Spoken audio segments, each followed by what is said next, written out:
Okay.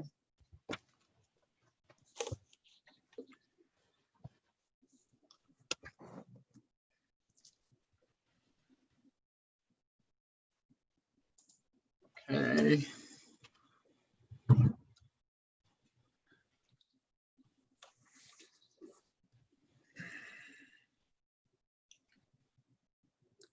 Like 30 seconds later. Did you hear that? I did. All right. So I am gonna, how do I mute this? Mute. Okay. Okay, but I'm not recording yet. Okay.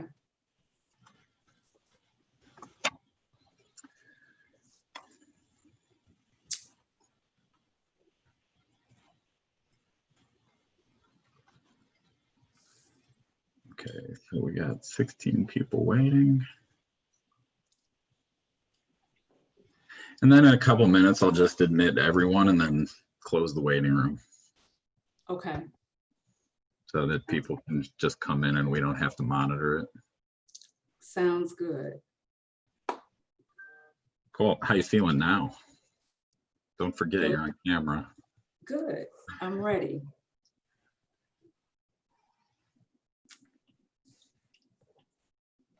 Have you ever done like coaching of people in a big group? Teacher coaching. Like where you've worked one-on-one with someone, but in front of a lot of people? Yeah, I have, because I've done a lot of training. Okay. Mm-hmm.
Cool. I'm going to admit all these people Okay. and disable the waiting room.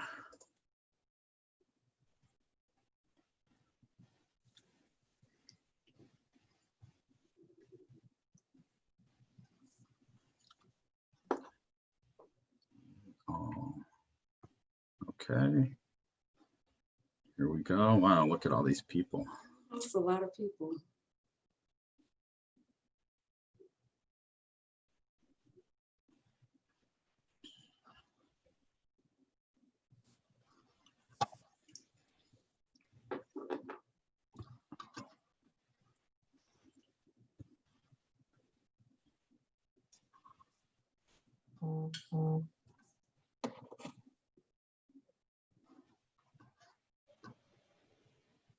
Hey, everyone.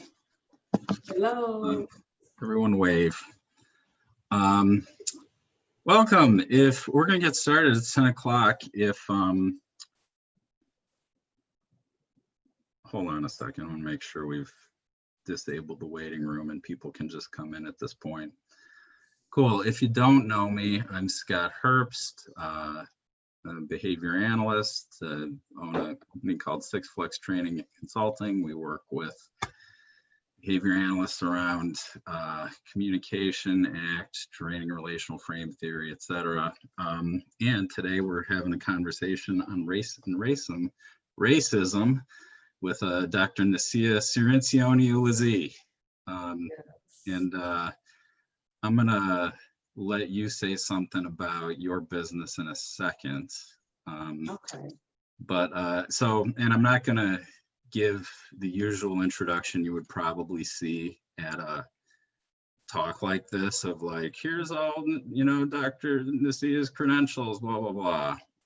Because, while she's got a lot of them, what actually has us having this conversation is that we've had this conversation, I would say probably like 2 or 3 times, maybe even more in the course of, we know each other through the Illinois Association of Behavior Analysis. And we've been having this conversation privately about race, and why I think the credential that matters right now is that, I found Dr. Nasiah really creates a space where I've been able to say things that I'm uncomfortable saying, a little fearful to say. And I think it's made a difference for me to be able to say them. I think it's made a difference for me to be able to actually get my perspective. And so I think it's that skill as a communicator, and the willingness to have this conversation that is why I would say you're here, right? Do you want to say a word about what you do? Yes, like you said, there is no need to go into professional credentials. But first of all, I want to thank you so much, everyone, for showing up. I appreciate it. And again, I am Nasiah. What you should know about me is I am a servant leader. I am very passionate about equity, diversity, and inclusion. And I've actually had these conversations with family members, friends, colleagues for more than 4 decades. So again, I thank you for coming, and looking forward to what we explore together.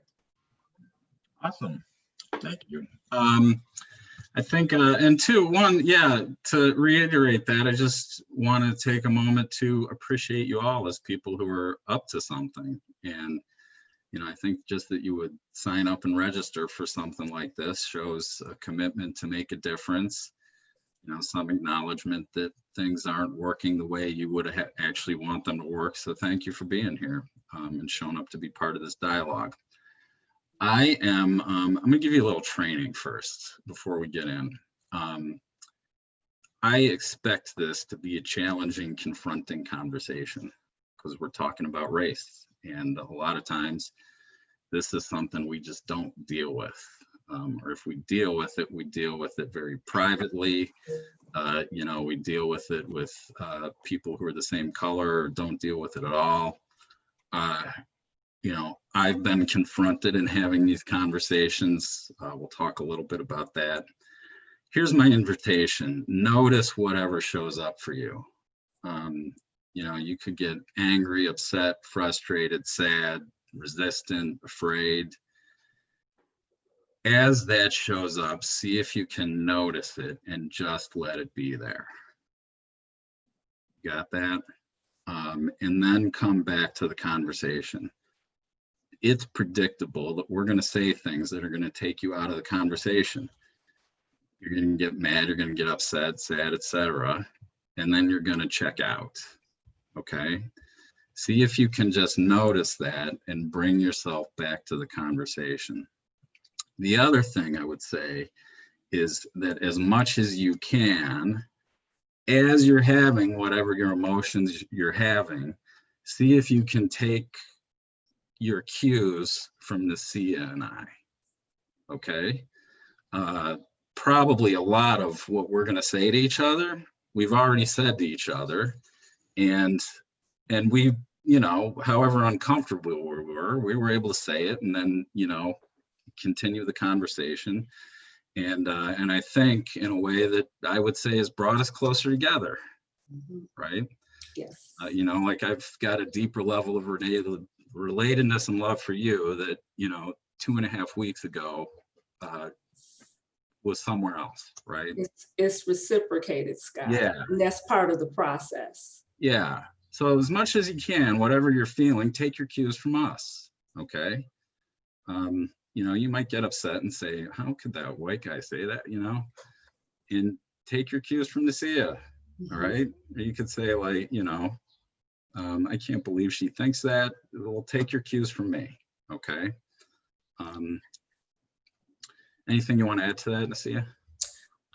No, not that. There is something before we go any further I would like to do.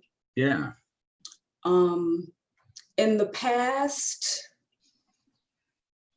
couple weeks, the devastation that has been visited upon this country has been unprecedented, particularly the devastation among the Black community.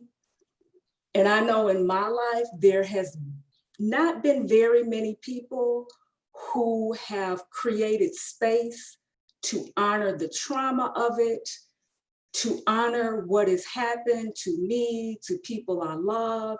And I want us all, because however devastating it is, people showed up here today. So that makes me hopeful. Right now, I want us all, in honor of everything that has happened, to just have a minute, just one moment of silence to stop.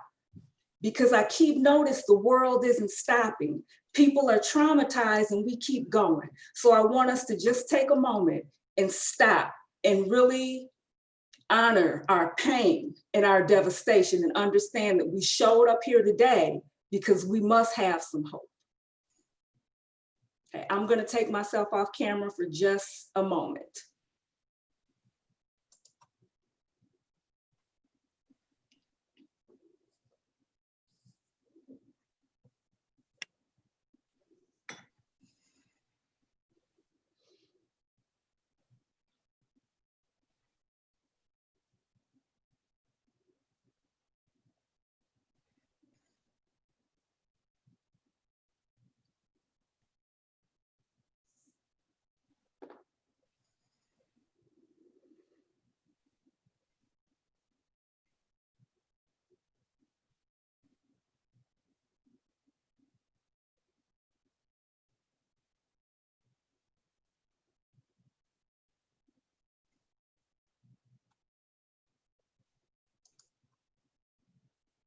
Thank you.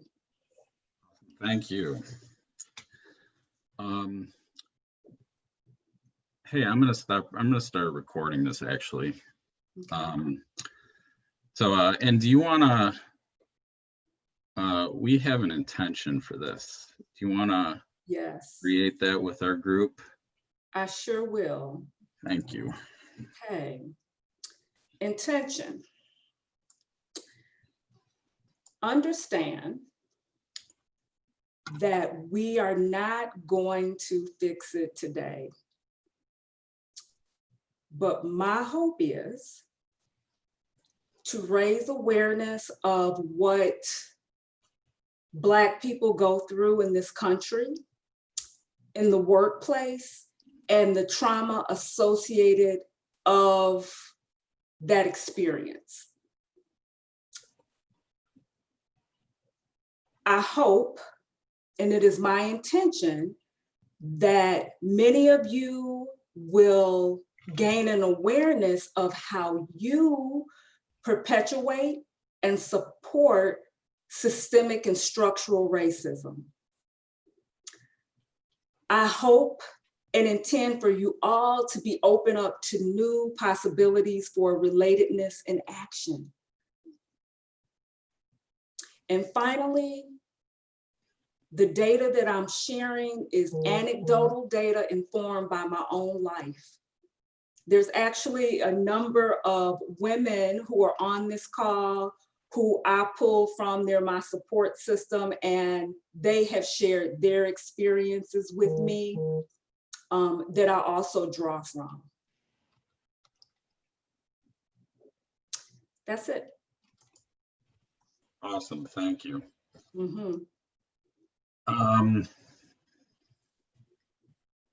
right. I'm just going to clear and we're going to deal with this and we'll make the recording available. The apparently the YouTube stream's not working and Oh, I don't have tech support to set it up. So, okay. but we are recording at this point from the intention forward. So we'll share the recording.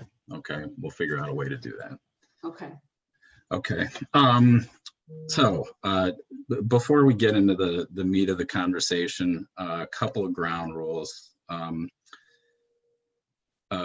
First, you're going to be muted. There's going to be some time for questions. When it comes time for questions, the way to participate is to raise your hand.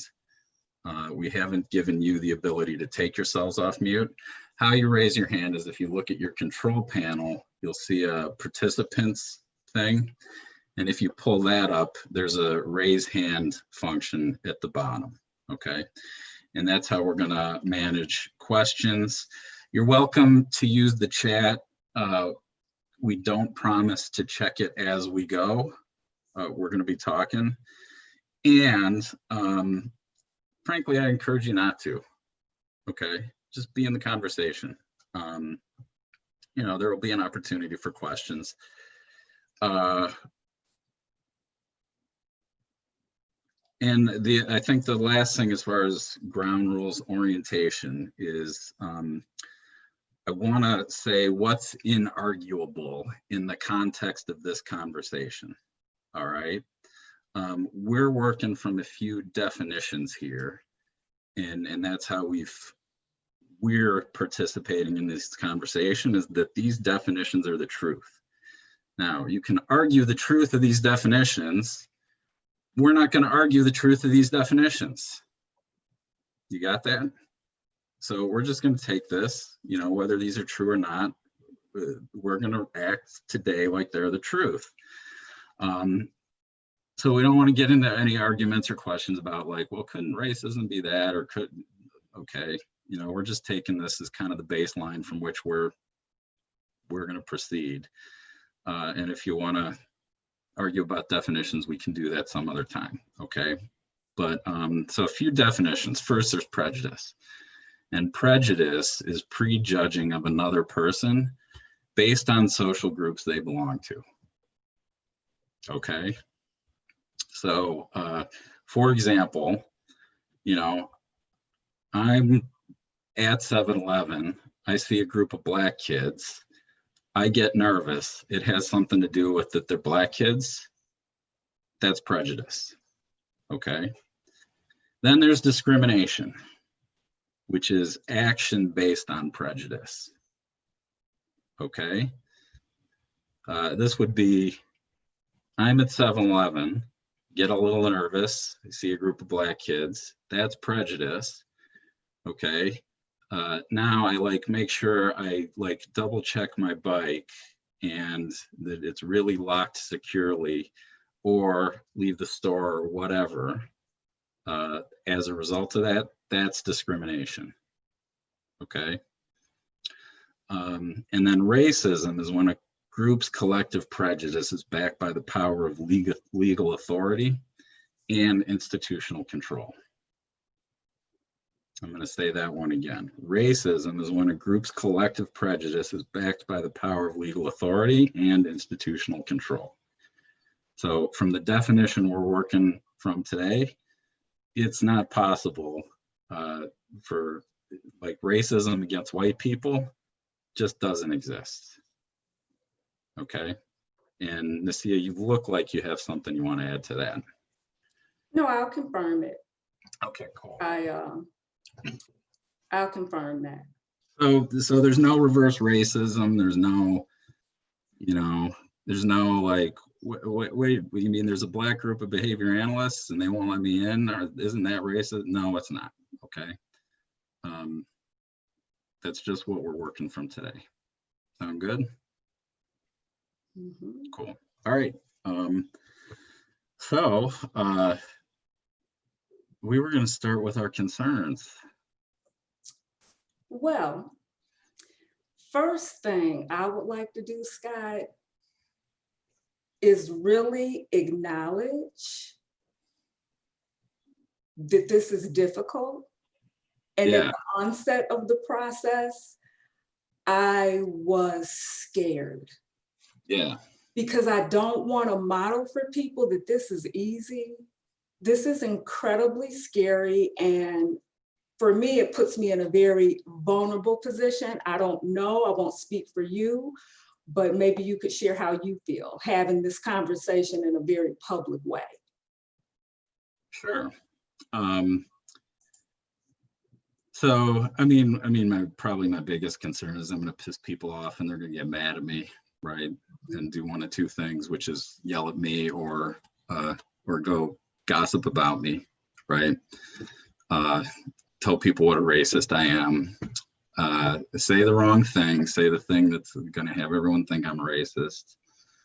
I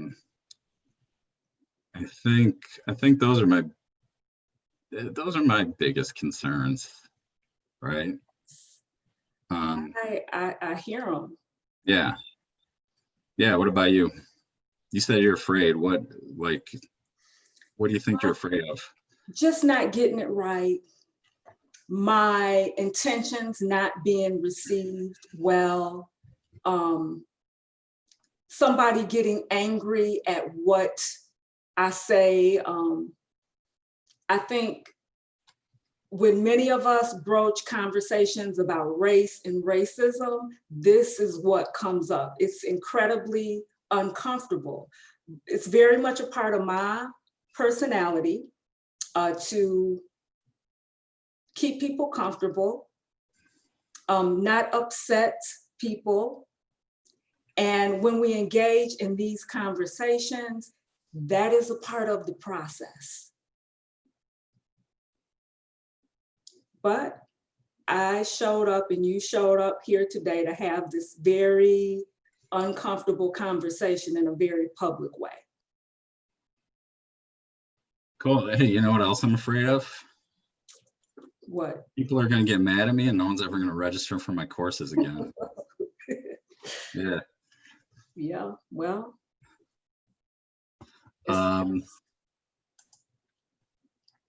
Cool. Anything else? You know what I really want to get into, Scott? My question to you, yeah, as a white man, what has been your experiences around the use of the words racist and racism?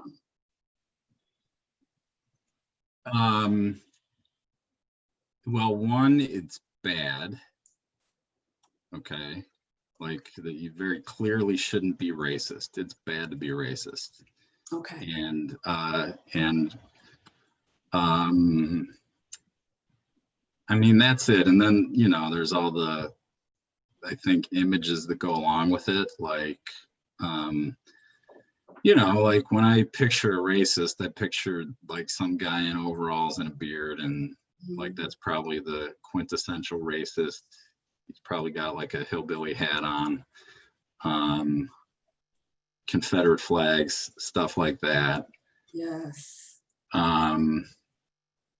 But I would say at its core, like you definitely, but should not be racist. Yes. Right? Yeah. Okay. Just so like it's one of the worst things you can be. I would agree with that. That has been our socialization around the word.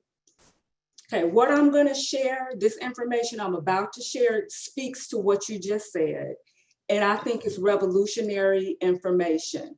It was obtained, or I came across it in Robin DiAngelo's work, White Fragility.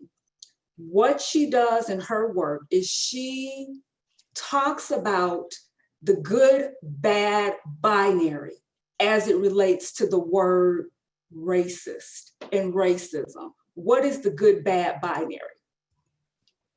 So who have we labeled the racist as? How have we labeled that word? First of all, the racist is bad. The racist is ignorant, bigoted, prejudiced, mean-spirited, old, probably Southern, immoral, and socially unacceptable. Who wants that label attached to them? What human being? The other side of the binary is the non-racist. The non-racist is good, educated, progressive, liberal, open-minded, well-intentioned, typically young, northern, moral, and socially acceptable. Yeah, that's me. That's right. That's pretty much, probably everybody on this call would identify with the non-racist. So I don't call myself young anymore. Middle-aged. okay.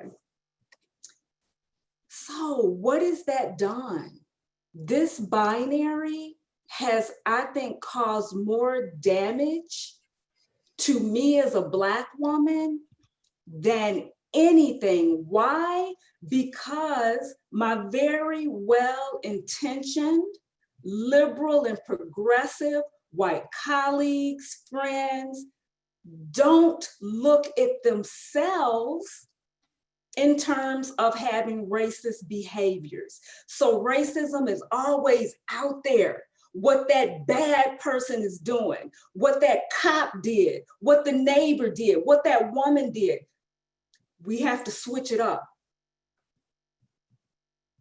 You know, we have to understand that you can be a well-intentioned, liberal, white person, a good white person, and still be a racist, still have racist behaviors that maintain systemic and structural racism in this country.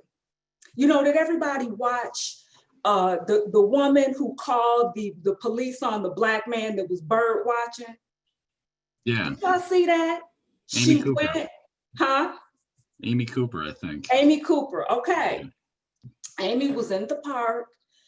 Amy was, she had her dog and the dog was off leash. The Black man said, "Ma'am, can you please put your dog back on the leash?" What did Amy do? Amy, she called the police, but beyond that, she went into her act because she knew, okay, I can call the police, I'll fix you. I know, she knew what will happen. She knew what the result would be. Maintaining and supporting systems and structures of racism. But when confronted, when she was found out, because everything is on camera these days, she vehemently said, "I am not a racist," because that's not what she identifies with. So that, to me, if you get nothing else out of this conversation today,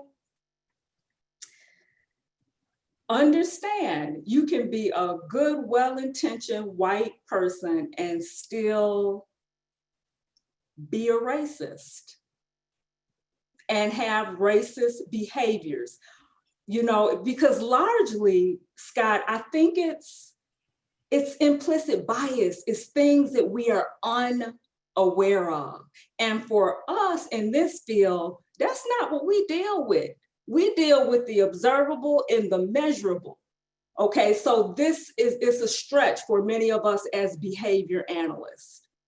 What are your thoughts, Scott? Well, I mean, one, looking at behavior analysis, I think one trap we fall into is that we think we know something about behavior, and then somehow that puts us outside of it. Do you know what I'm saying? Uh-huh.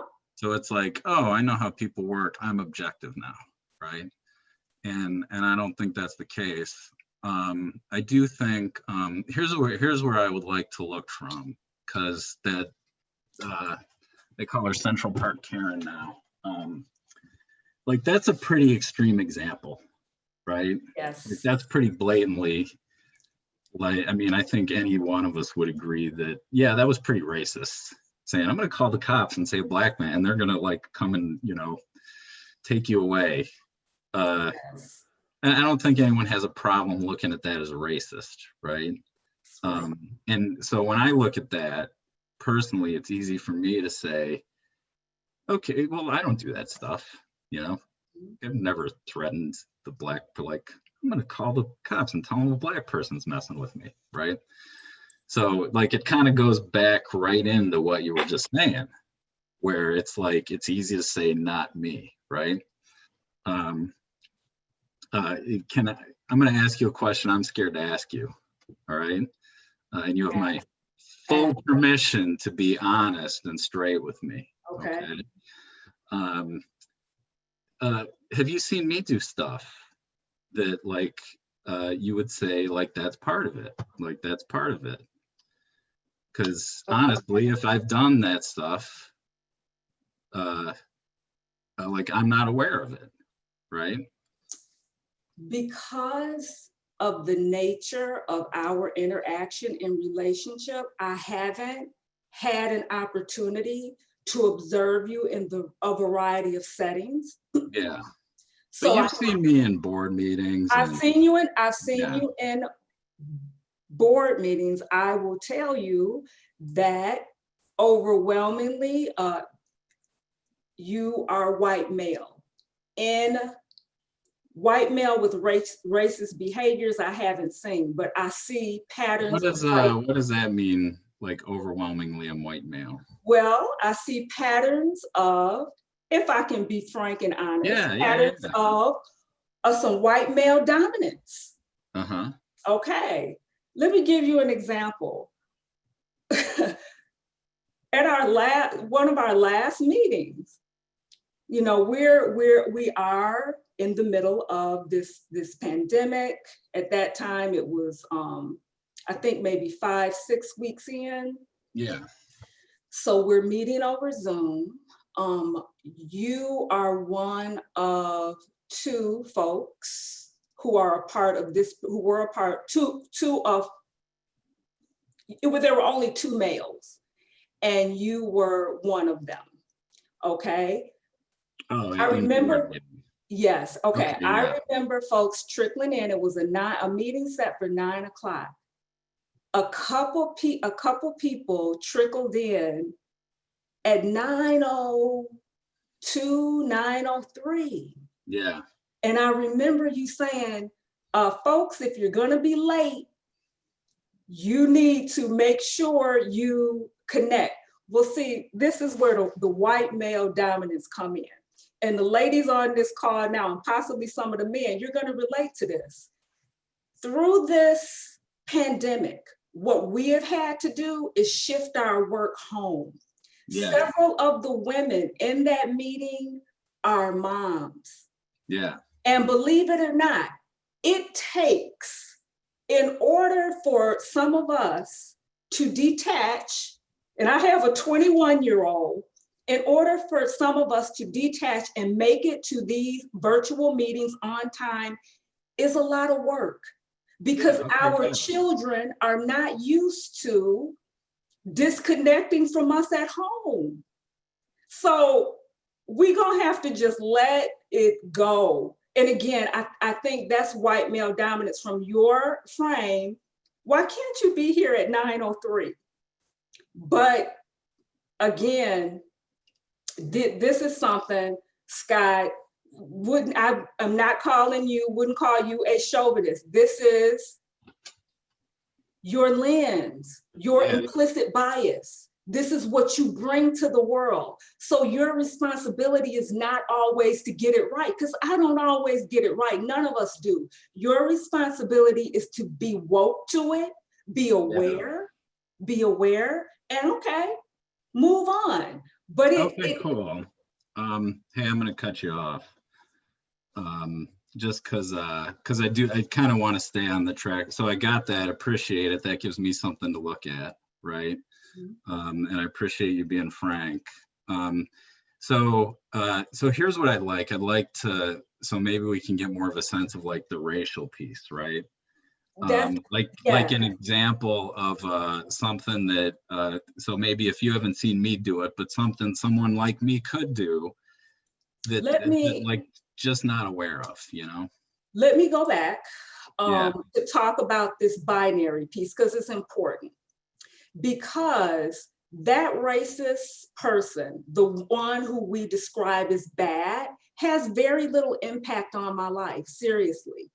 Yeah. It is the person who is socially acceptable and very covert in their white supremacy.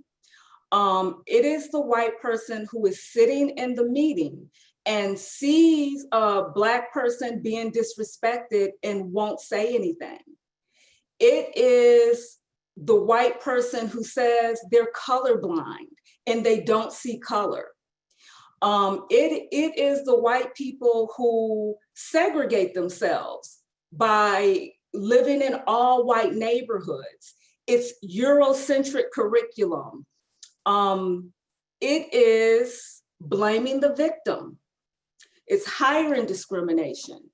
So it's all those little things, particularly the silence that I see among, again, well-intentioned liberal white people that is most damaging to me as a Black woman and most traumatizing.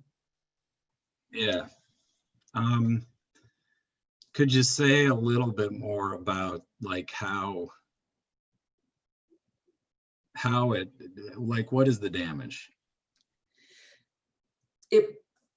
From my lens, it perpetuates it. It normalizes it. It keeps it going.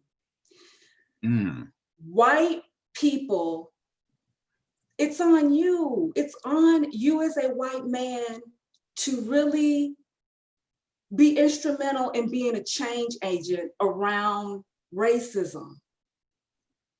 So once you are aware, when you see it, say something.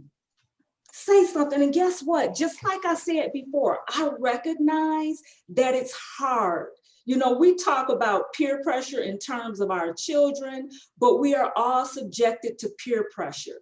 But little by little, speak out. If you see, like right now, how many of you in the workplace, or Scott, how many of the organizations, agencies you've contacted in the past week have made space to honor this experience and the trauma, speak to it, that Black people have experienced here in the last week? How many people have had conversations about a Black man being killed, murdered by the police? I've been a part of my organization for more than a decade, and we have not had that conversation. But let me ask you this, Scott. Do you remember Sandy Hook? Do you remember 9/11? Did you have conversations in the workplace regarding those events that also, really, some of those events didn't disrupt the world as much as the murder of this Black man? And nobody is talking about it. Think about this, Scott. How am I going to feel as a Black woman? This has happened. Our lives have been, again, disrupted, not just here, but around the world. And my place of employment hasn't spoke to it. I need white people to speak out about that. Create spaces to have these conversations. Check in. Yeah. So let's talk about that, right? And I'm being a little sensitive to time because it's 10:35. Oh, wow. I know, right? Time flies. Wow. And we're like on our first bullet point. So here's something I do want to talk about, right? So one, let me see if I just got it, all right? Because at some level, I just know I don't get it, right? But I've like had that experience where something happens in my life and I'm dealing with it, and then I got to go somewhere and get something done, like go to work, whatever. I'm accountable for something somewhere, and I'm dealing with it, and no one else is dealing with it. Yes. You know what I'm saying? Mhm. Like, trying to, the most obvious experience is like when my dad died, right? So it's like this incredible loss for me. And then there's meetings to go to, and there's, you know, and even then it might get mentioned, right? Like, oh, sorry for your loss. But then it's kind of like, well, whether it's there or not, like I feel like there's a certain expectation, like I just got to get over it and go on, right? Yes. Okay. Yes. And so so I got that, right? Like I think what I said resonates to what you're talking about. What I'm clear I don't get is that there's something distinct about my dad dying versus something that's all over the news. Yes. You know what I'm saying? And that piece,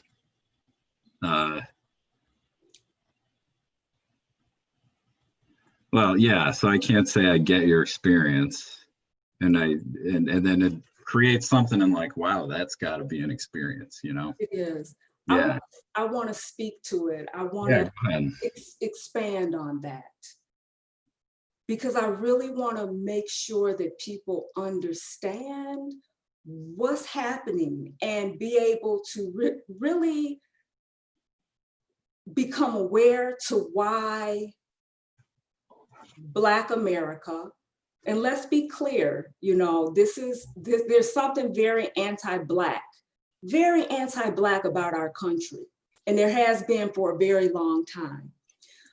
Let me go back and I'm going to make myself vulnerable here and share a story, Scott, that I haven't been able to share in the past couple days without crying. Mm-hmm. Some of you on this call are old enough to remember Mayor Harold Washington, the first Black mayor of the city of Chicago. I was 10 years old when he was in office and the year that he passed away. Yeah. I've shared with many of you my upbringing, although I grew up in Joliet, Illinois, in a neighborhood that we term the hood.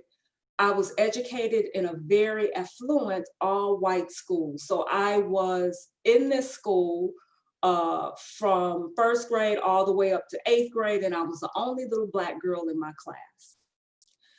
So when he passed in, I think it would have been like 80 or the early to mid 80s, I remember being 10 years old. I was in the 5th grade. And I remember I was devastated. Now, I didn't live in Chicago, but Mayor Washington to me was a hero because as a little Black girl, y'all, we don't get to see ourselves in positions of power. You know, I have a lot of education. I've had 2 Black teachers my whole life. I had 1 Black elementary school gym teacher and 1 Black professor. So when we see people in power, it means so much. Those are our heroes. So he passed away that day. I was 10 years old, and 10-year-olds don't have the language to explain trauma. I just knew I felt something in the pit of my stomach, and I knew I didn't have anybody to go to about my pain. I remember that day like it was yesterday. 10 years old, he passed away. I had nobody to talk to about it. So I held back my tears that whole day. I swallowed my pain.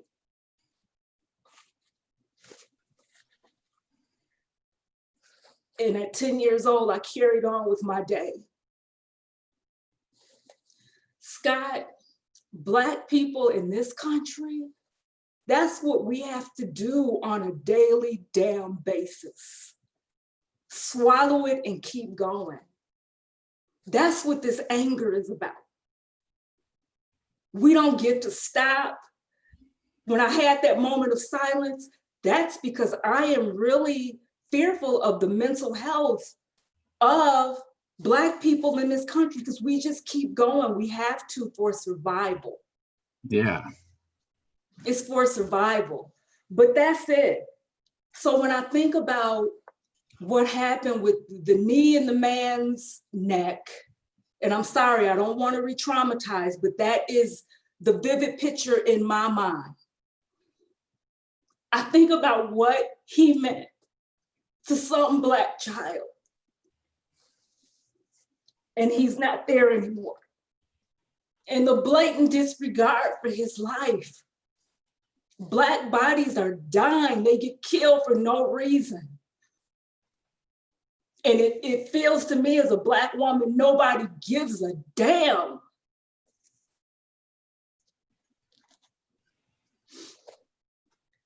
So that's it. So can you imagine the trauma, a collective trauma of Black people in this country? Because honestly, Sky, it's a luxury not to be aware, because as a Black woman, I have to be aware of everything I do, of everything I say. Because if I'm not, there are consequences to that. I could lose my job. You know, the white lady who called the police on the man, yes, white women are a protected class. They get protection. If I'm in the workplace, who is going to defend me as the Black woman? 9 out of 10 times, if I am vulnerable and if I do force my concerns, I become the angry Black woman. So I have to defend myself against that label and that stereotype. So Scott, I hope you understand. Well, hold on. So I think I want to point to something, because there might be something valuable for people here, right? So first off, thanks for sharing that. I can see people are moved here, right? One thing I think, and I shared this with you earlier, right? Yes. One thing that I think white people deal with is our own fear, right? And I shared what you laughed at me, but then you got it, right? Yes. But I shared that, one thing that comes up for me around all of this, including Me Too and Black Lives Matter, is, I'm the problem, right? And maybe not Scott as individual, but Scott as 45-year-old white guy, as a class, I'm the problem, right? And so there's like a certain reaction I have relating to myself that way as the like, oh shit, they're coming for me, And I'm sorry, I keep laughing about that one period, but for you, that's real. Yeah. I'm going somewhere with this, right? Now there's like, that's fear, okay? And that's there, and there's not a lot to do about it, except notice it, see it, and then realign myself to my commitment, right? Because, me hunkering down and being like, I'm gonna break back, that's not what I'm committed to, right? Act is a pretty useful thing for that. But why I'm bringing this up now is, I think there's something for white people to really discover here, okay? So another thing that I experience, and what I'm getting present to, what I'm seeing for myself right now, is there's a certain resentment that comes up that, and it's around Me Too, it's around Black Lives Matter, all of it for white people, I suspect, okay, because I can kind of tact it in myself, that is like, well, now I'm going to have to be careful. You know what I'm saying? Like, I don't want to watch what I say, and I don't want to,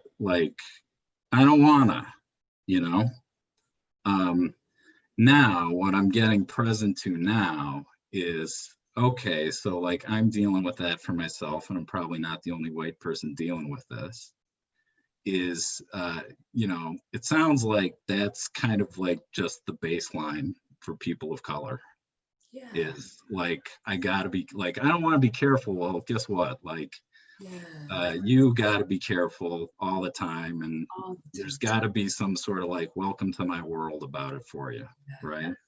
Yeah, It is. I want to say a couple things.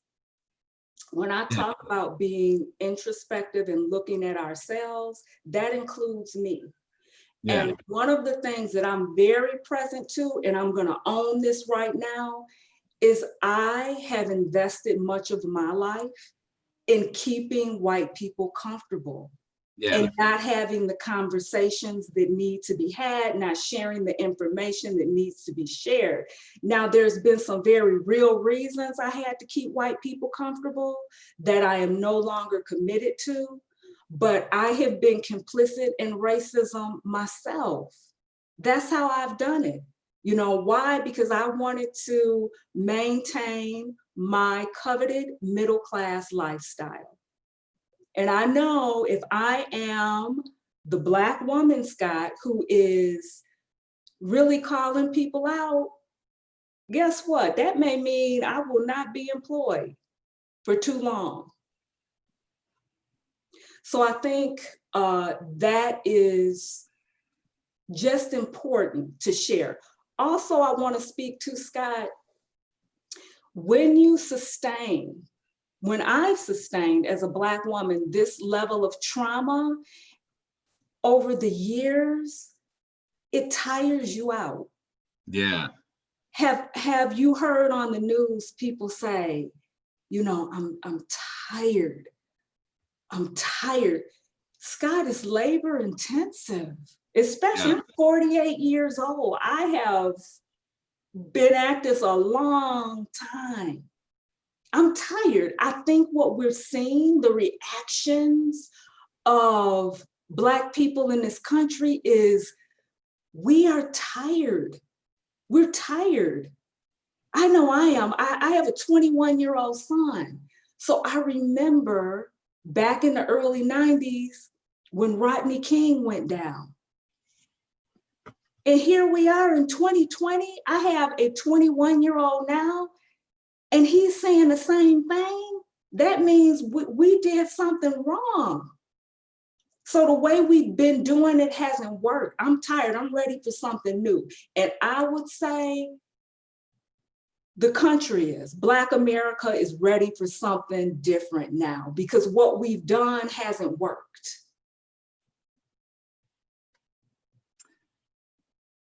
hey, I want to we're going to jump ahead because you had some things you wanted people to take away from this, right? I did. Let me. Yeah, so I don't want to miss out on that. So what do white people need to do? What I'd ask is that white folks engage in just ongoing self-awareness, because the question today is not whether or not you are racist, but keep asking yourself, how are you supporting and maintaining systemic and structural racism? It's not out there. It's not something out there. I want you to look within your own household. I want you to look within your own place of employment, as an agency owner, as an employee. So make that ongoing, some deep reflective practice. Continuing education. Wait, hold on. Hold on. I want to make this a little more real. Okay? Okay. Because here's the thing, so many of these training are like, be self-aware, right? And I don't know that telling people to go be self-aware makes a difference, right? What do you think? Like, if we left people with an assignment, would it be reasonable to say, go find 3 ways you contribute to like structural systemic racism? That would be amazing. Okay, cool. I think that would be amazing. All right, so there's one takeaway. All right.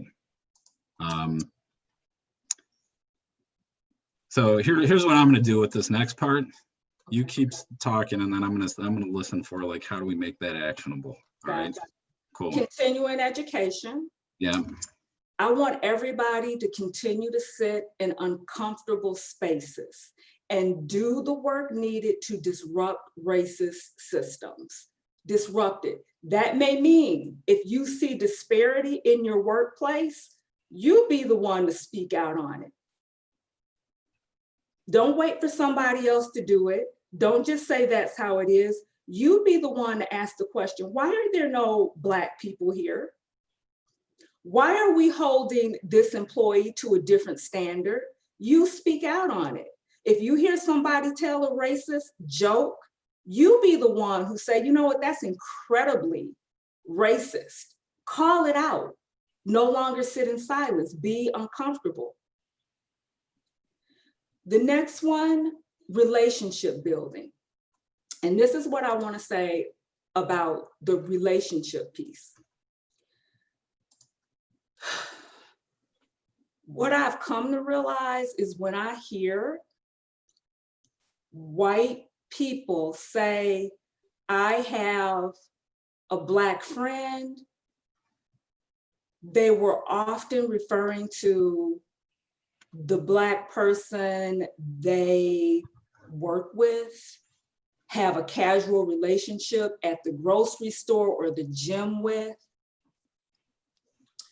If you are referring to the person you work with as your friend, you could be friendly, but what I want you to recognize, oftentimes who we as Black people, how we show up for work is not truly our authentic selves.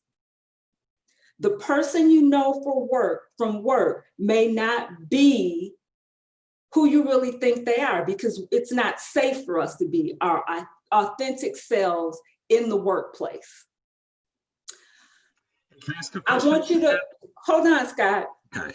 What I want everyone to do is just start from there, because when you start addressing some of these barriers, these systemic and structural practices, what you'll see is people can more fully bring themselves to work. And then you can see, we can start developing some authentic, real relationships. Because what I see, the cross-cultural, cross-racial relationships we have are not real. They're not real if you are basing it on, this is the relationship I have with somebody at work. Because those of you on this call who know me from work and know me outside of work, you know it's different. And I'm working on integrating that. You know, that part of that is my fault, again, because at work I've tended to keep white people comfortable. But again, those of you who know me know the difference. And what I like to say is the me outside of work is just so much more fun, so much more relatable. And I want to be able to bring that self to work, but it has not been safe to.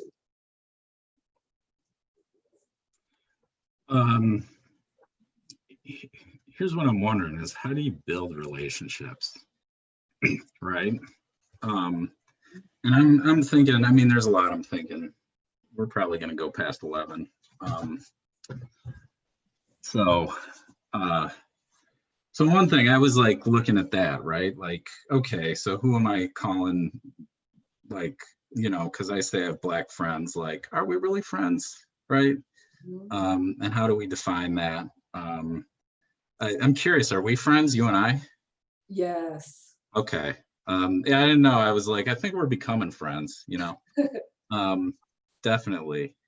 But and then it kind of boiled down to like, okay, who would I reach out to a favor, or who would I think it wasn't weird if they reached out to me for a favor? Mm-hmm. Right? And that seemed like a pretty good baseline. But I expect that now, like, I happen to be in an environment where like I'm around Black people, right? And but I'm curious if you're not there, and like, how do you do this? How do you? It's, let me try to Because it answer. would be weird to me if I came up to you and said, "Hey, I realized I don't have a lot of Black friends. I'm looking for a couple of you guys. Can I Mhm. consider you for this position?" You know what I'm saying? Yeah. Yeah. Okay, let me tell you what it is, because I think a lot about this. I do have white folks in my life who are my allies and Yeah. who roll with me for damn near 30, 40 years. Yeah. You know what it is? They're the white people who share this burden of racism with me. They Hmm. share it. These are the white folks that are coming into my environment, and they've been uncomfortable, and they sit in spaces where it's uncomfortable for them. They may not be popular, but they come to support me. Yeah. And when I see that, I'm like, hell yeah, they can roll Uh-huh. with me. But it's if you're a white person and the expectation is always that the Black person is coming into your environment, we pick up on that, because every Black person on this call right now, we know who our allies are. And again, that's unconscious, but we know who the white people are who are going to show up for us, who are speaking for us outside of the room when nobody is looking. And they're the ones who are sharing the burden. Those are the people who, aren't jumping to write the damn diversity statement because the call was put out for it. These are the people who've been rolling with me for years, fighting for Black people, with and for Black people for years. This speaking on diversity statements, there's something so disingenuous. That call was put out for everybody to get a diversity statement, but Yeah. I want to know, where is the conversation? You know, Statement that doesn't mean anything if there's not some real action to support it. Yeah. So that's it. I want everyone to share the burden. You you will have to go to spaces where you may be the only one. I want to see that, because that's my experience. I am often the only one. Yeah. Um,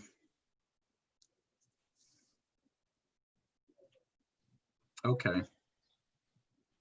Can I offer something? And I want you to uh, share your experience of this, right? So what kicked off this conversation was I called you on Saturday, right? Mhm, And was like, "Hey, how you doing?" mhm, And then, what was immediately there, and I expect it's going to be there for anyone. Well, I said, one thing I see about myself is that when I'm talking to you, race is present here in a way that it isn't if I'm talking to, like, Ashley or Ben or Benjamin or all these people I'm looking at, right? Like, I'm just present to it, and then so then at some point I said, like, I just notice I'm being careful here, right? So can I have your permission to fuck up a little bit? And you have my permission to let me know when I F up. mhm, mhm, And it seemed like that worked, mhm. like, to actually, like, get the conversation moving. And now here we are, right? Yes. What was your experience of that? Scott, it's my life. I'm so habituated to it. Hmm. So it doesn't, you bring to this relationship, yours and our relationship, a lot of privilege. You know, Hmm. this is my life. Again, as a Black woman, I have to know so much about white folks. You know, I've been in your environments for all my life, been to the white schools, had been at jobs where I'm the only one. I know the music you listen to. I know the music you listen to, the food you eat, the bars you go to. I know a whole lot because I have to. Again, my survival depends on it. Right. So that is kind of my life. So I didn't have any reactions to what you said, kind of one way or the other. That's just kind of the way Yeah. it is. Okay. So there was nothing weird or like problematic about me saying that. Mm-mm. Okay, cool. Well, I'm glad there was nothing there for you, and it worked for me to be like just relax a little bit so we could actually talk, right? Yeah. So I wasn't in the conversation like I gotta say the right thing or you know. Nope. And I think I let go of getting it right a Mhm. long time ago. My roots are from the South. My family is from rural Alabama. And going there, I went there for every summer for most of my life. That's the thing about people in the South, they really don't care about getting it right. And actually, that's very refreshing to me. Yeah. It's something transparent about dealing with people who are unconcerned about getting it right. Yeah.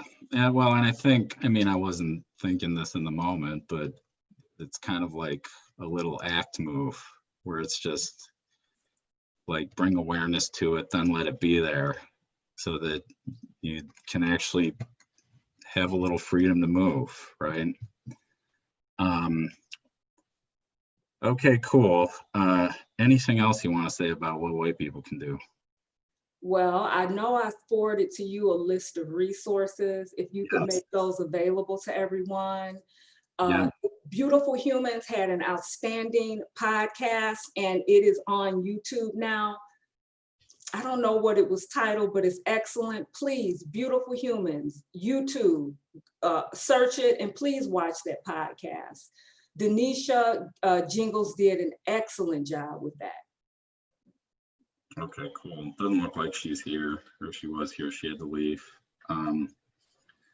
But I did include her podcast in that list of resources. And then I sent you a couple Yeah. book lists too. Those book lists are outside of behavior analytic research and literature because we do. At this point, in order for us, many of us are behavior analysts, we have to go outside of the field to get information to inform our practice.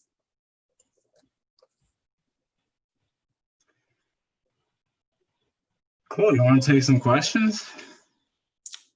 Sure. You got time for that? We're already at 11:04. Yeah, Okay. I have time. Raise your hands.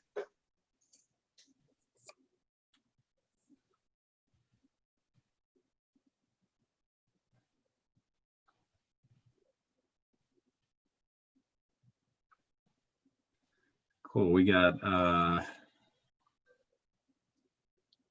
Jonathan. So I'm going to click ask to unmute.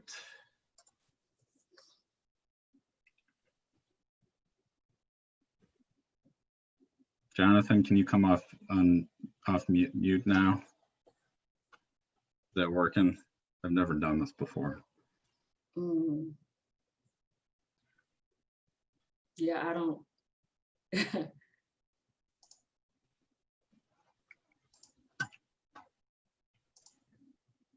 Hello? Yes, Yeah. I can hear you. Okay, wonderful. Yeah, I would love to hear those definitions you gave at the beginning on prejudice, discrimination, and racism. Just You so I want to can hear them again? Yeah, I would love to hear them again so I can write them down. You know what? I can put them in the email. Okay, wonderful. Prejudice is prejudging based on the social groups. Discrimination is action based on prejudice. Racism is a group's collective prejudice backed by the power of legal authority and institutional control. Yeah, I think the one of racism is a great definition, and one when I've seen my white friends post of I'm not racist and I'm not that. And so even just the idea of explaining that, even in the dictionary, there's, oh, racism is just a belief of people based on their race. And it's not, that's not what it is. It's people are in power who can make those discriminatory. Yes, everyone can be discriminatory. Everyone can take those actions and everyone has some sort of bias, but for racism to happen, it's when you're backed by power. And obviously as someone who looks like this, I'm part of that group. And so it's hard. It's been a hard 4 years for me to kind of understand that I'm a part of it, but then understanding where my privileges comes in, and I'm able to turn off my thoughts about it and be decide I don't want to be uncomfortable right now. I'm not going to engage. And that's a privilege that I have. And then a lot of white people feel that being told that they have privilege is that's the worst thing that they can have. And really, if that's the worst thing that you can have, then man, what a hard life. Yes. Thank you. Got it. Thank you.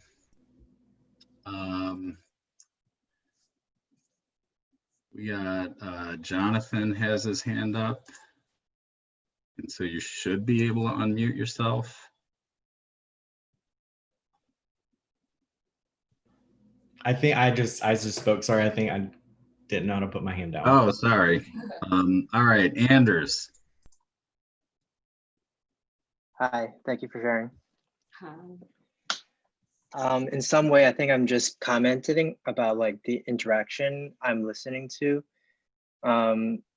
So in this type of question, when I, as a listener, share my own like guilt and fears, I'm doing so to relate. At the same time, I'm making the crisis about me and my feelings rather than the person I'm listening to. So my question is, how do I listen? That's a good question for you, Scott. And I wasn't listening at all. I was trying to like look at the chat. I'm sorry. How do you listen? Oh, how do you listen? Yeah, you have a good repertoire of listening skills. Lots and lots of work. So one, you got to notice that most of the time you're not listening. You're just not, right? I say things to you like, I just said, and I'm talking to everyone here, the person in your underwear right now, you're mostly not listening. And for some of you, you went like, is that true? Yes, I am. I'm a good listener. He's not talking like, no, you actually didn't get what I said. You reacted to what I said and started paying attention to that. That's not listening, right? I would say listening is getting what someone has to say without adding anything, subtracting anything, or evaluating anything, right?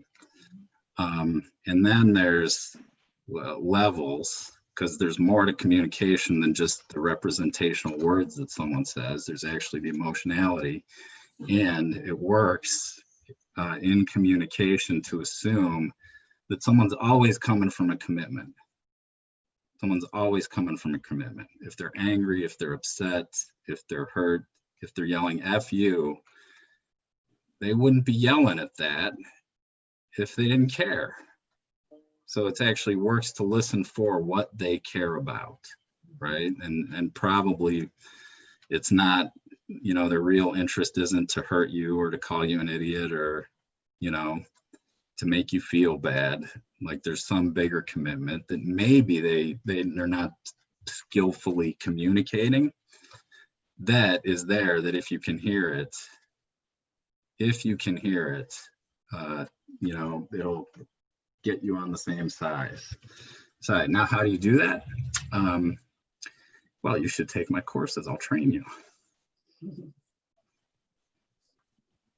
Thank you for the question, and thank you for the answer, Scott. We got JT. JT, you should be able to come off mute. Hello. Hey, JT. I just want to hi. I just want to speak from a different point of view. I felt like it was important for me to be here. I come to all of your meetings every week. I don't take off my camera, because when we're talking about how do you feel, acceptance and commitment, from Yeah. my learning history, I know that the majority of the people in this group will not feel comfortable just speaking with me. I know as a BCBA working with parents, they will not feel comfortable, with their child.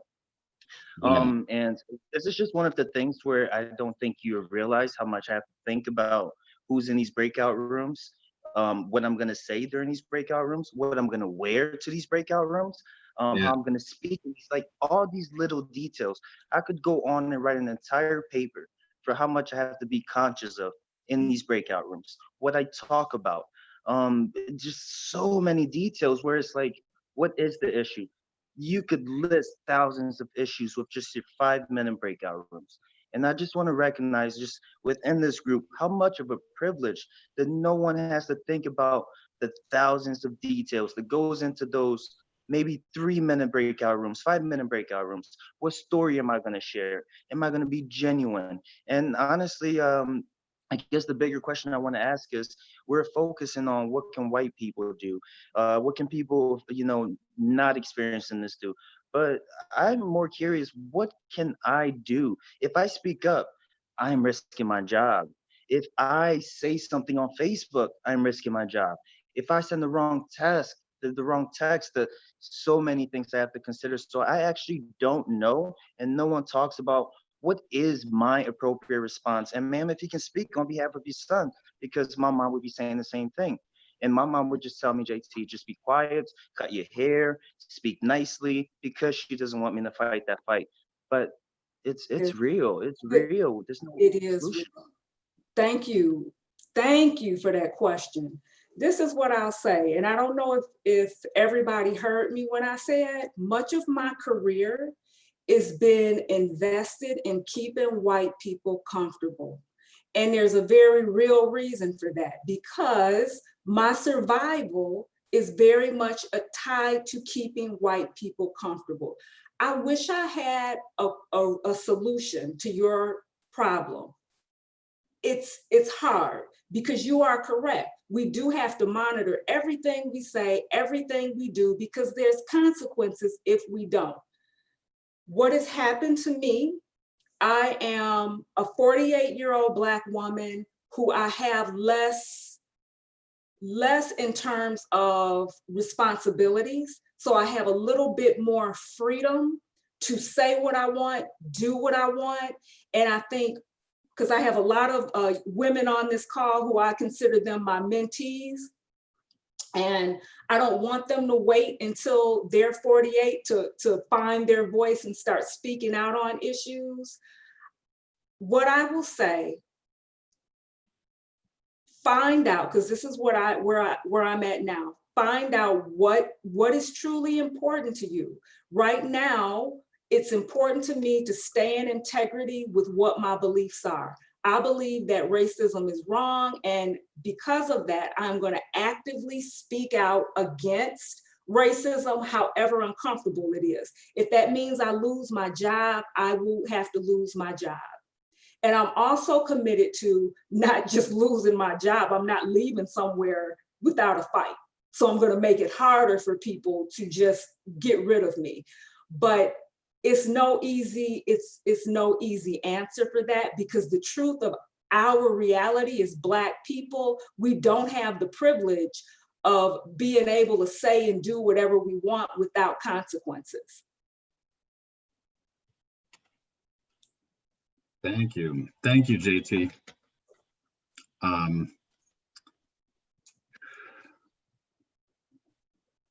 Nancy Lee, and then Simone. Yep. We have next. Okay, thank you. Yeah, so first I want to say just how grateful I am to be here for this conversation. I have to say I'm really emotional, because this period has been really emotional for me. And I want to acknowledge that as a BIPOC, but also I have privilege as a fair-skinned Asian, and I have been engaged in DEI work for a very long time. And I've been an advocate and ally for a very long time. And so I actually have multiple sort of ways in which I'm experiencing this. And I'm also a psychotherapist, and a high percentage of my caseload are people of color. I think my question really centers around the ACT and ACBS communities. And what I really have seen is so much white privilege and hierarchy and intellectualization. And I just, I think I really am curious, how do we move forward? What are some things that you both could see us doing differently, better? Because really what I would love to see is change as well. And I'm willing to step up and do my part, but I have no idea how things are going to change within that system. Yeah. I'm going to leave this to Nasiah to say something, because my answer would be, oh, let me fix it, the 45-year-old white guy. Thank you. Which community are you speaking to? The ACT and ACBS. Yeah. So it's the Association for Contextual Behavior Science. Oh. It's like the ACT RFT community. So you're asking, what can we do to just move these conversations forward? I think, how can these organizations function and look different? Whether it's a conversation, whether it's, honestly, I know it's a very big question. But the bottom line is, if you're talking about saying, well, let's go do some continuing education, those continuing education may not actually be sufficient. And really, to your point, well, we go out and get these additional resources.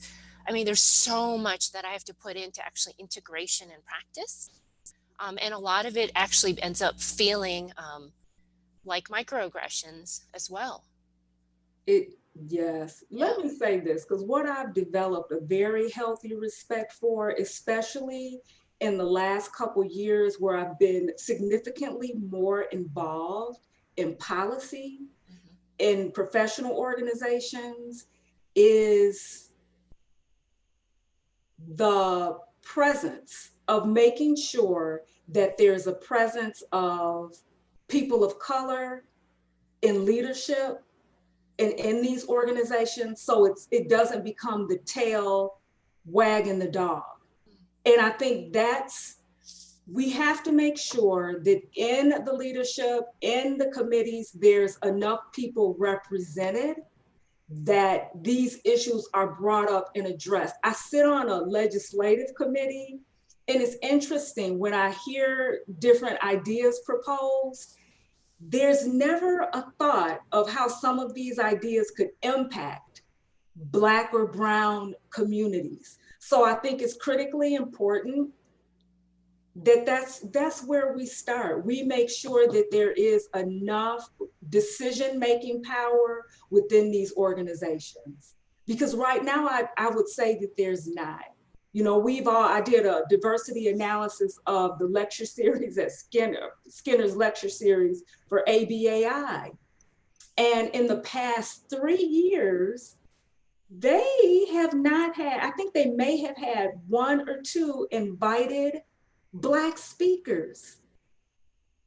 ABAI is our gold standard of professional organizations, and people look to the Skinner lecture series for leadership, but we are not represented. And I think one of the things that I'm doing on a very personal level, especially for those that I mentor throughout the state of Illinois, is making sure that they are a part of our professional organization, ILABA, and then making sure that they become active so we can eventually begin to move into more roles of leadership and have some decision-making power.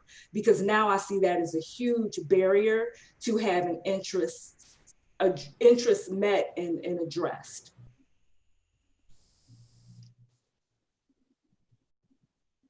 Hey, I got a question. I'm gonna burst into the questions here. Because I go to those legislative meetings with you, right? And it just occurred to me, so, one thing you and I have talked about privately is, one of the concerns, and this might get to what JT was saying as well, but one of the things that's just there is like this concern for showing up as the angry Black woman, right? So I wonder if, and that just for me, it's like not there, right? I'm one of the people you have to worry about. I'm not worried about that. I'm wondering if it would make a difference if, like, in those meetings, and I mean, this is something potentially anyone could do, right? If I said, like specifically said, I want to hear from Nasiah on this, right? Like, knowing that could be a concern for you, that, oh, if I say something, am I just going to be this? Yes. Like, and I'm wondering if that would work for you. I don't know. Let's try it next time. Legislative meetings? Yeah. Let's Okay. see. I think, and that's real, what you're speaking to, the angry Black woman. And for those of us with female Black bodies on this call, we know what that is. And we know that we have to avoid it because it has some repercussions. And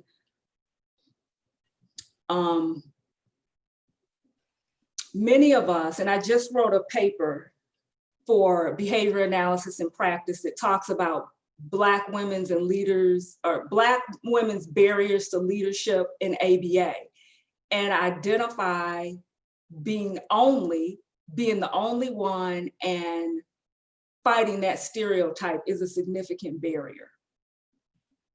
And does everybody, can everybody here relate to that stereotype of the Black woman is angry, hostile, not a team player? Yeah. Yeah. I mean, everyone's scared to nod, but yeah, they all can. Don't be afraid. I've lived it. Hey, I think I took, Simone, you should be able to come off mute. Okay, so I first wanted to just address what Anders said when he asked the question about just how can he listen.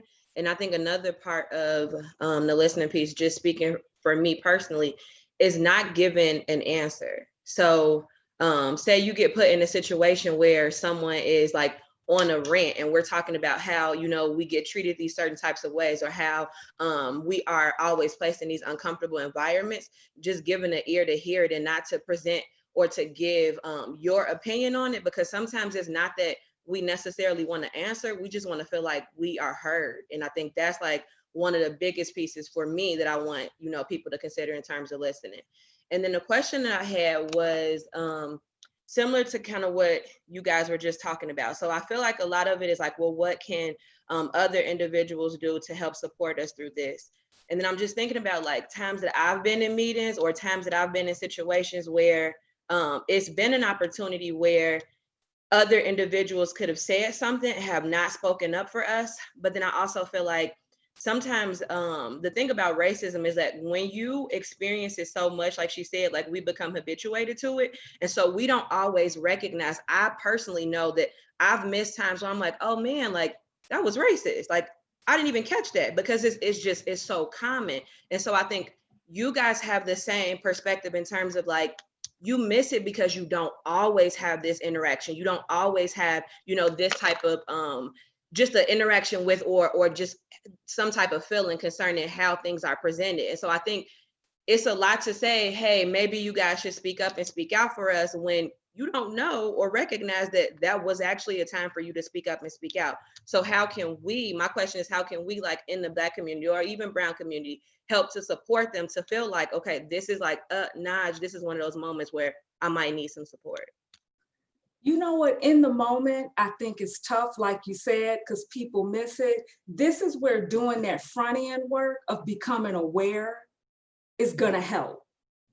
I think it's hard in the moment, and I don't have a quick answer for what to do in the moment, but that front end work of, I think, will build competency and fluency of when it happens, you'll know it and you can respond.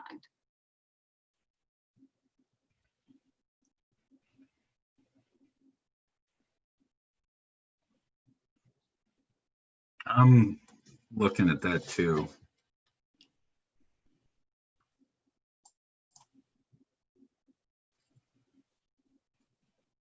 I'm just thinking, because Simone, come off mute for a second again. Can you still? No, I'm gonna unmute you. It sounded like, I mean, it sounded kind of like a question for me, like, how can we help you see this stuff? Did I pick up on that? Yeah, Yeah. so I think it was a question for both, but Yeah. she kind of answered with her perspective. So like, yeah, I would like you to consider it that way. Yeah. I mean, here's what I can tell you is, and maybe I'm unique in this, but probably not. You know, like race is just this thing where I'm like, I don't know my place, and you know, and I know to some degree I'm privileged. I probably have no idea the degree to which I'm privileged, right? And there is a concern for like, you know, there's like this thing called the white savior right now, right? So one thing I dealt with personally when I was putting this together was, fuck, am I just being the white savior here? You know, am I just going to show up as this obnoxious white guy who, like, I got the answers for you, you know? And so that was a thought I had that, you know, and I've got some ACT training, so, you know, I could look at, okay, well, what am I actually committed to? And okay, that's a thought. I don't need to back off from that. And there's a way to actually approach this that'll make a difference for people where I'm not providing the answers, et cetera, et cetera. I'm sharing all this because like that noise was still there, and it was something that had me like step back, right? And like that'll have me like not be a leader in something that I'm actually committed to, right? It doesn't work for me that, you know, like I have this friend who's walking around scared all the time. And I don't know if I'm even really answering your question anymore. The question is, how do you do that? And maybe, so personally, like I wouldn't be offended if someone asked me to be an ally. You know what I'm saying? And maybe it's going to take something that, because I'm frankly a little bit afraid to step forward, and I imagine other white people could be afraid to step forward and say, hey, I want you to know I'm your ally.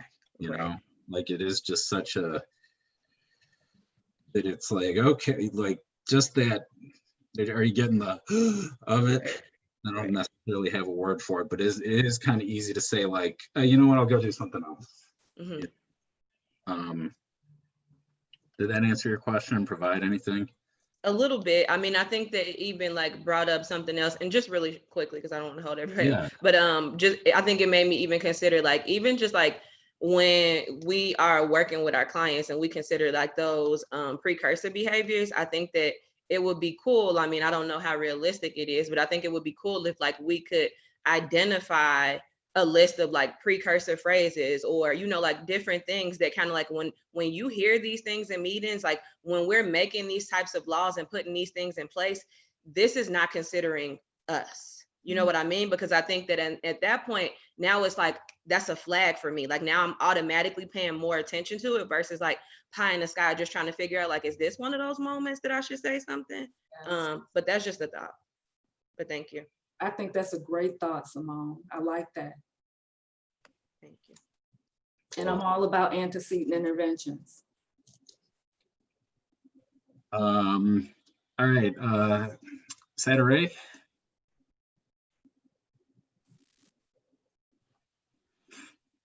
Okay, hi. So I'm Satara, and I really just wanted to just share a really short experience for the sake of just sharing. I feel like in this space, that's what's needing to happen.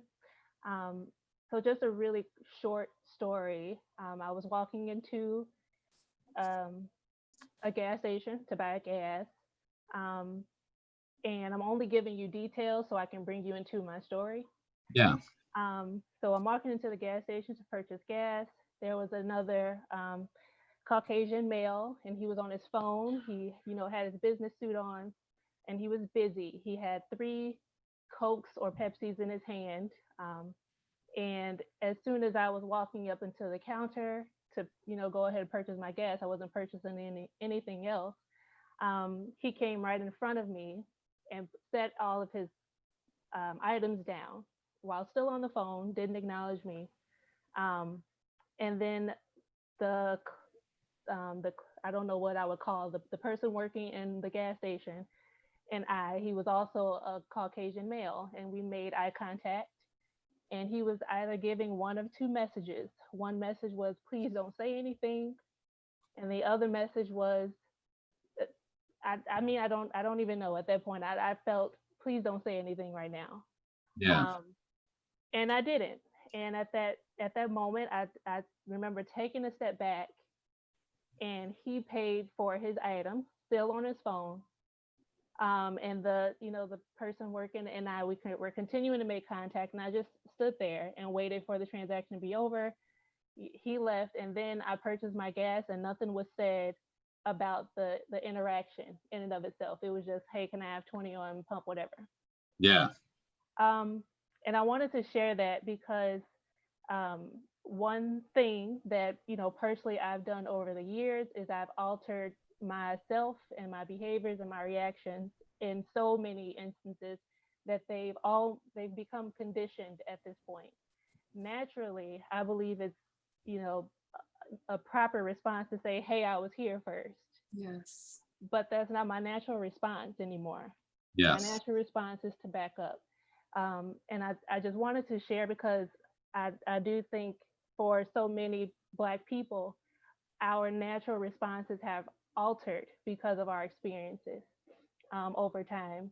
And just to also share another really short piece as far as the angry Black woman, that notion. Some of you know me, and I always have a plastered smile on my face. And that is because that's conditioned too. I'm not always just happy. But I want to give you this expression even before we even make a conversation, because I need to show you, hey, I'm okay. And I don't want any, I want to make you feel comfortable. I don't want any additional problems that may come from our conversation, anything like that. So just those two pieces, I really thought it was important to just share, because personally, those have been the two parts of myself that I've just allowed to be altered because of my experiences and to, maintain the comfort of everyone else. And I don't think it's fair to me. And it's something that only with the help of white people, I could, alter that back to my natural self. I don't have to maintain this, perceived image, or I don't want to ramble, but I think my message is there. Thank you, Satira. Thank you so much. We're going to take one more, and then I actually got to go. There's something I got to do at noon, and I got to get ready for it. Nancy Lee. Thank you. I realize I've spoken already once, but I really wanted to put out there the idea that what we're talking about is exquisitely important, and really put out there the idea that this directly influences our direct practice.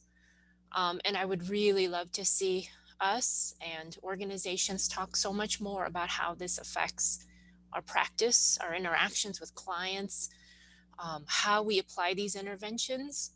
And really, because ultimately for me, I really want to see our society, individuals healed, thriving. I mean, that's really what this is about, particularly our youth.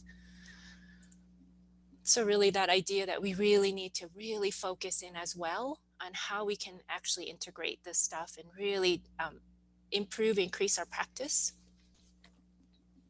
I agree. Thank you, Nancy. All right, we're going to wrap this up.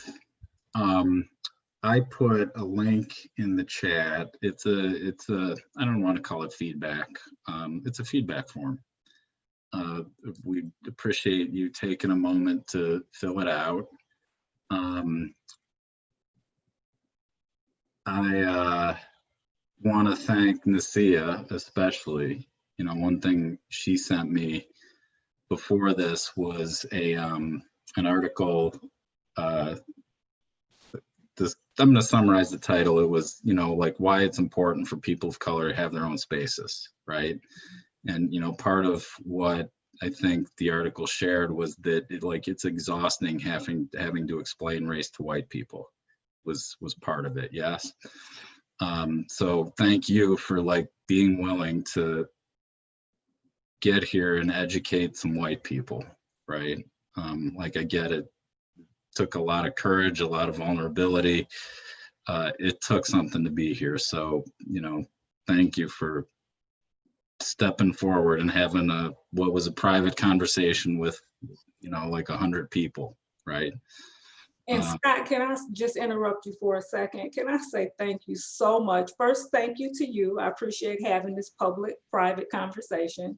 And thank you to everybody who showed a deep bow to you.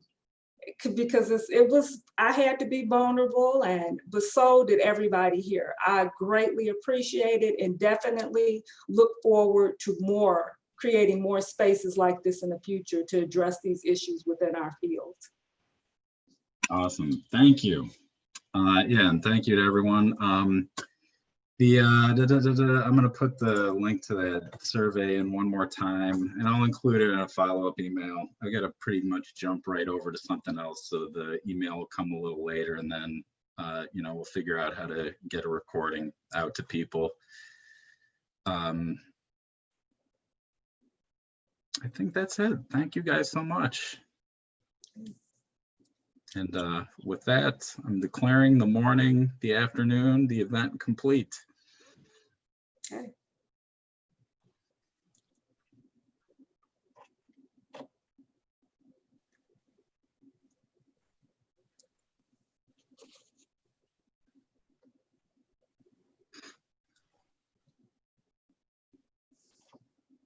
All right, and Nasiah, we'll connect later on to debrief and talk, okay?